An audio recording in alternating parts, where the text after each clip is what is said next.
Salam, əziz izləyicilər, mən şairə İsmirə Günəş. Hal-hazırda mənə doğma olan daha bir ocağın qonağıyam. Qəhrəman şəhidimiz Sərxan Salahovun evində, ev muzeyindəyik. Naxçıvan şəhidlərimizdən igidim mənim 2 kitabımın qəhrəmanına çevrilib. Sərxanımız ailəli idi, hətta özündən sonra bizlərə yadigar övladları da var. Sərxanla bağlı 2 kitabımda yazdığıma görə onun haqqında sizlərə çox məlumat verə bilərəm. Sadəcə möcüzəvi kiçik bir hadisəni danışmaq istəyirəm. Sərxan Türkiyədə olan zaman, işlə əlaqədar Türkiyədə olan zaman anasının səhhətində problem yaranır və təcili sürətdə oğluna zəng vurur, onu görmək istədiyini bildirir. Sərxan Azərbaycana ayaq basdığı anda ana birdən-birə sağalır, bütün səhhətində olan problemlər aradan qalxır və tamamilə özünü gümrah hiss edir.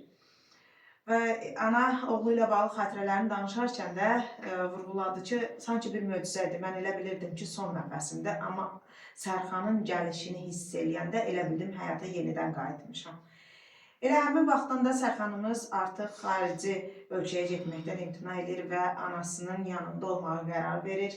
Sənədlərini hərbiçi olmaq üçün kursa təqdim edir, kursdan keçmək üçün. Lakin həmin ərəfədə 44 günlük Vətən müharibəsi başlayır. Sərxanımız 44 günlük Vətən müharibəsinin qəhrəmanlarından birinə çevrilir. 11-ci ayın 2-si 11-ci ayda 2020-ci ildə şəhadətə ucalır. Ruhu şad olsun igidimin, Sönməyən ulduzlar və Qəhrəman analar kitabımda yer alıb qəhrəmanım. Növbəti kitablarımda da yer alacağına tam əminəm.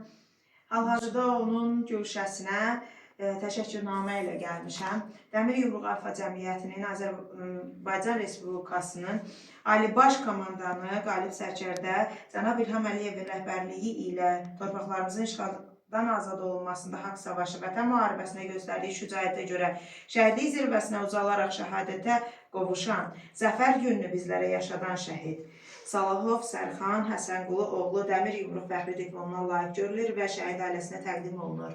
Qəhrəman şəhid, sən bizim qəlbimizdə əbədi yaşayacaqsan adlı diplomunu sizə təqdim edirəm. Allah sizi var eləsin. Bu təşəkkürnamə sizin üçündür ki, belə bir oğul böyütmüsünüz, belə bir oğul yetişdirmişsiniz. Təbii ki, heç bir vasitə ilə biz sizin qəlbinizin yağısını söküb oradan çıxarda bilmərik, amma ən azından kiçik də olsa bir təsəlli olar. Kiçikdən böyük bir hədiyyədir, çox sağ ol.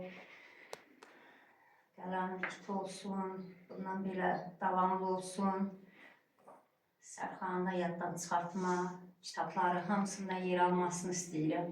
İnşallah hələ də olar. İnşallah. Hətta Sərxanımızın övladı Məryəm qızımız, digər qızının adı nədir? Fatimə. Fatimə qızımızın da doğum günündə şəhidimizin qəhrəman anası məndən şeir istəmişdi. Atasının dilindən təbrik şeiri yazmışdım. Allah sizi nəvələrimizdən sevindirsin. Sərxanımızın övladları ilə bağlı nə arzuları var idisə, Allah sizə ömür versin ki, siz onları reallaşdıra biləsiniz. O qədər əziz izləyicilər, mənə doğmadır bu şəhid, mənə əzizdir bu şəhid, çünki mənə o qəhrəmanı onun anası sevdirib. Əminəm ki, siz də bu ocağa ayaq bassaz, mənim kimi bu qəhrəmanı siz də çox sevəcəksiniz və ömür boyu yaddaşınızdan silinməyən qəhrəmanlardan birinə çevriləcək. Bizlər bugün bu qəhrəmanları unutmayaq ki, gələcək nəsillər də unutmasın. İnşallah.